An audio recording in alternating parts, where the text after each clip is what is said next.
Episode akhirnya dimulai saat Kenzo pulang setelah mengantarkan Mutiara di episode sebelumnya. Lalu di pagi harinya, Rianti, Kenzo datang untuk menemui Mutiara di rumahnya Firman. Ya, tujuan Rianti untuk datang ke sana sesuai dengan anjuran dan apa yang disuruh oleh Aditya untuk mengucapkan terima kasih kepada Mutiara. Pada awalnya semua baik-baik aja. Kenzo, Rianti, Firman, dan Mutiara ngobrol biasa aja. Cuman teman-teman ada satu perkataan yang pada akhirnya bikin semua orang tuh geger. Rianti meminta kepada Mutiara, coba sebutin apa yang kamu mau, uangnya berapa, biar saya kasih. Sontak aja hal ini kan bikin Mutiara kaget ya. Apalagi Mutiara tuh kalau udah bantu tentang Kenzo apapun itu memang ikhlas teman-teman. Cuman tak kenapa Rianti sensi dan seakan-akan tuh seperti gak suka teman-teman ngelihat Mutiara yang sok-sokan gengsi dan gak mau terima pemberian dari dirinya ini teman-teman. Sehingga hal ini bikin Rianti malah makin kesel.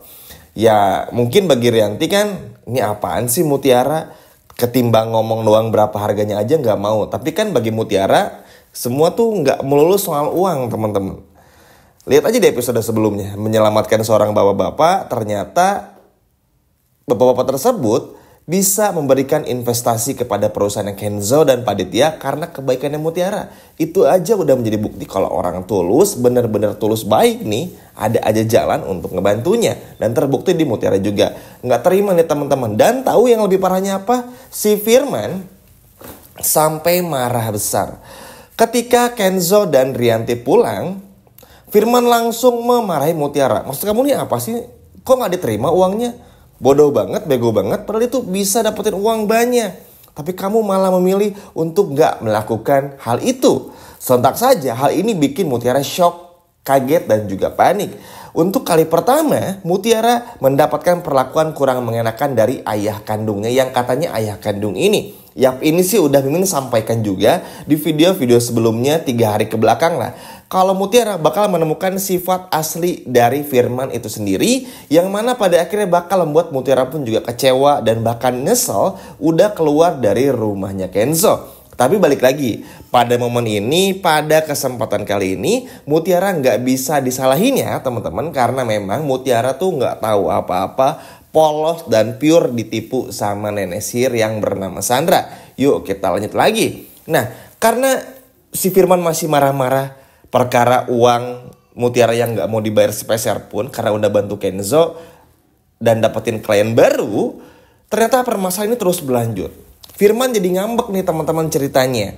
Dan hal ini pun juga bikin Mutiara tuh kayak jadi makin gak tenang. Kenapa ya kok bapak kayak gini? Kok beda, keluar sifat aslinya dan lain sebagainya macamnya. Hingga pada akhirnya Mutiara pada awalnya tuh gak mau terlalu mikirin, oh mungkin bapak lagi sensi aja kali, oh mungkin bapak lagi kurang enak badan kali, oh mungkin ini mungkin itu gitu loh. Pokoknya Mutiara berpikir sepositif mungkin supaya Mutiara tuh bisa hidup tenang juga. Karena kan Mutiara capek nih tinggal di rumah Kenzo tapi diganggu sama Rianti dan juga Nunu dan Sandra. Jadi bagi Mutiara tuh wah, kalau sampai pindah tetap diganggu juga, masih dapetin masalah ibaratnya. Bagi Mutiara tuh kayak nggak adil aja. Makanya melihat Firman yang seperti ini, ya udah, pada akhirnya Mutiara pun juga terdiam aja, gak mau ngurusin hal-hal yang lainnya.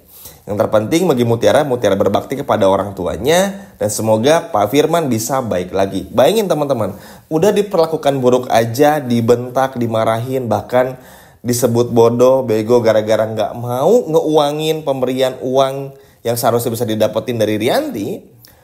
Luar biasanya kan Mutiara teman-teman, bahkan ketika dihina yang katanya oleh ayah kandung seperti itu. Tapi ya sudahlah.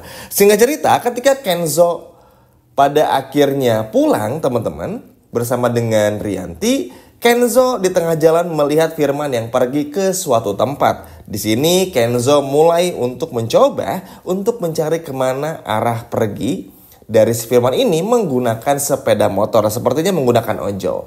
Nah, pada momen ini kecurigaan Kenzo kepada Firman semakin besar. Apalagi entah kenapa setiap harinya bersama dengan Bipa kayak bener-bener ngerasain kok ragu, kok takut, kok khawatir, kok kayak ngerasa gak tenang ya ngeliat Mutiara tinggal di rumahnya Pak Firman.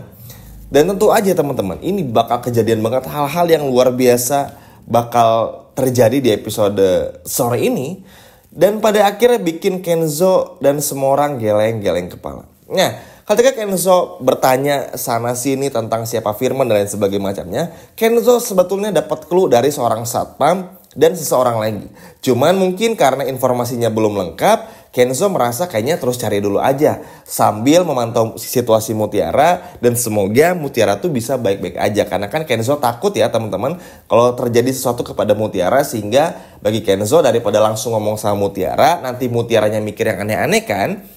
Ya udah, Kenzo akhirnya ngekip dulu sendiri sampai bener-bener dapat bukti, baru Kenzo bongkar semuanya ke depan Mutiara. Tapi selama itu belum terjadi, Kenzo bakal mengawasi Mutiara dari jauh. Kenapa? Karena kalau Kenzo langsung cerita sama Mutiara, Mutiara pasti nganggapnya, apaan sih mas? Kenapa sih mas selalu menghalangi saya? Saya udah tinggal loh mas sama orang tua kandung saya. Nah Mutiara kan selalu kayak gitu tuh. Apalagi kan Mutiara tuh dulu aja gak percaya tes DNA, gak percaya omongan kanan kiri. Padahal tujuan baik Kenzo dan Pak Aditya tuh baik, supaya ngingetin Mutiara, hati-hati ya Mut. Zaman sekarang tuh banyak penipuan. Kita nggak pernah tahu ini benar-benar ayah kandung kamu atau bukan, hasil tes DNA-nya dimanipulasi atau enggak, dan lain sebagainya macamnya. Jadi Kenzo memilih untuk yaudah keep dulu aja. Tapi pintar Kenzo tetap mengawasi. Adegan berikutnya teman-teman memperlihatkan Mutiara yang pada akhirnya tahu kalau Aditya Firman palsu ini alias si Bejo ini teman-teman yang tinggal sama Mutiara ternyata berbohong. Mungkin teman-teman ingat ya, kalau si Firman ini tuh pernah memberikan foto tentang bagaimana ibu kandungnya yang ternyata masih hidup. Jadi Firman ini menemui sosok perempuan tersebut dan ketahuan oleh Mutiara. Dan ini akhirnya bikin Mutiara pun juga bingung. Loh, kenapa bapak ketemu sama perempuan yang katanya ibu kok masih hidup ya? Disinilah yang pada akhirnya membuat Mutiara benar-benar sadar sudah mulai ditipu. Tapi Mutiara masih berpikir, oh kayaknya jangan-jangan mirip ya, atau mungkin saudara kembarnya atau apa. Namanya juga Mutiara selalu husnuzon orangnya teman-teman, gak pernah langsung suuzon. Curiga, tapi Mutiara masih ingin mencerna semuanya. Karena tentu aja kalau dari point of view-nya Mutiara pasti bingung. Udah merasa ini adalah ayah kandungnya, tes DNA pun juga mengatakan demikian, tinggal bersama pun juga oke-oke aja, semua baik, hingga pada akhirnya Rianti datang karena uang bikin ayah marah. Dan sekarang Mutiara harus mendapati kenyataan melihat ibu kandungnya yang katanya ibu kandung ini dalam tanda kutip ternyata masih hidup. Dan ini benar-benar bikin Mutiara pun juga jengkel bukan main. Dan ini bukan cuman di adegan ini aja yang bikin jengkel teman-teman, tapi adegan berikutnya Mimin yakin bakalan bikin teman-teman semua emosi. Nah, Sandra ini akhirnya bertemu dengan Firman di sebuah kafe. Sandra pun di sini marah karena tahu kalau Kenzo tuh suka sama Mutiara. Dan kayaknya tuh ada kata-kata dari Kenzo yang bilang sayang, suka sama Mutiara, ketahuan sama Firman, dan Firman ngadu sama si Sandra ini. Atau entah mungkin Firman ngomporin Sandra aja. Di pertemuan tersebut Sandra pengen Firman segera menghilangkan Mutiara dengan cara apapun yang bisa Firman lakukan. Lalu ya tentu aja Firman minta sejumlah uang dan akhirnya diberikan juga. Tenang mbak, saya sudah menyiapkan sebuah truk yang mana ini bakal membawa Mutiara untuk menjelajahi dunia alias dikirim ke luar negeri. Wow, dan ini benar-benar bikin Sandra pun juga happy bukan main. Dan tentu saja teman-teman, hal ini bikin Firman senang juga. Study 3 uang dong. Sambil berenang minum air lah ibaratnya. Dapat duit dari Sandra, terus akhirnya mengirim Mutiara ke luar negeri lewat truk. Terus pada akhirnya dapat uang double. Jahat banget kan teman-teman. Tapi teman-teman gak perlu khawatir, gak perlu gundah gulana, karena Kenzo yang sedari tadi udah mengawasi memang sudah mulai curiga. Jadi nanti bakal ketemu nih tektokannya. Oh dari sini ke sini, dari sini ke sini, dari sini ke sini. Tenang. Nanti pun juga yang mencari bukan cuma hanya Kenzo, tapi juga Pak Aditya. Dan buat Sandra, hati-hati nih. Hati-hati. Karena justru keteledoran Sandra, kejahatan Sandra yang bermula dari sinilah yang justru bakal membawa Sandra dalam keterpurukan. Tenang, nanti polisi bakal benar-benar hadir dalam momen ini. Apalagi ini menyangkut nyawa Mutiara. Dan Mutiara pun juga mencoba kok untuk kabur dan menghindar dari si Firman ini teman-teman. Karena tahu kalau Firman bukan ayah kandungnya. Dan justru malah bertindak jahat kepada Mutiara dan malah ingin membuang Mutiara jauh-jauh dari Indonesia. Jahat banget ya teman-teman, emang dasar nih. Orang kalau udah jahat semuanya benar-benar dilakuin nih gara-gara Sandra nih. Yang bayar Firman semuanya menjadi kacau seperti ini. Tapi gak apa-apa. Yang terpenting Mutiara pun juga pada akhirnya selamat oleh Kenzo dan juga Pak Aditya. Setuju ya teman-teman? Ayo, siapa yang gak sabar melihat Kenzo dan Pak Aditya hingga polisi menyelamatkan Mutiara? Coba kalau udah gak sabar boleh komen di bawah. Sekian video dari Mimin dan sampai jumpa lagi. Dadah.